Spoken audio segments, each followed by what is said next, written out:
China increased its tariffs on U.S. imports to 125% on Friday, hitting back against President Donald Trump's decision to raise duties on goods from the world's second largest economy. This upped the stakes in a trade war that threatens to upend global supply chains. The U.S. tariffs on Chinese imports remain at an effective rate of 145%, even after Trump announced a 90-day tariff pause on dozens of countries. White House Press Secretary Caroline Leavitt said Trump still wants to reach an agreement with Beijing and remains confident about the prospects. The president, as I said from the podium just a few days ago when I was up here, would be gracious if China intends to make a deal with the United States. If China continues to retaliate, it's not good for China. Why is he optimistic that China's going to make a deal or wants to make a deal if they're not talking? Where's that optimism come from? He's optimistic.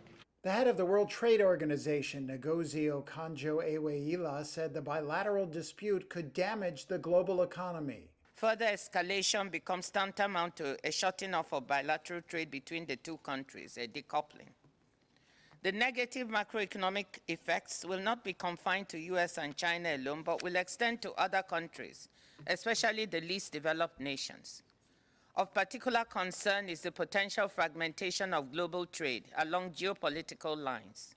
A division of the global economy into two blocks could lead to long-term reduction in global real GDP by nearly 7%.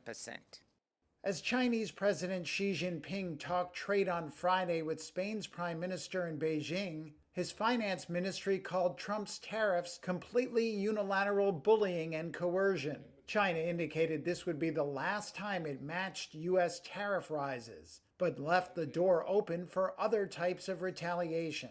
Analysts say the kerfuffle has raised the risk of a recession in the U.S. significantly, and a survey out Friday showed consumer confidence plunging, though stocks finished the week higher.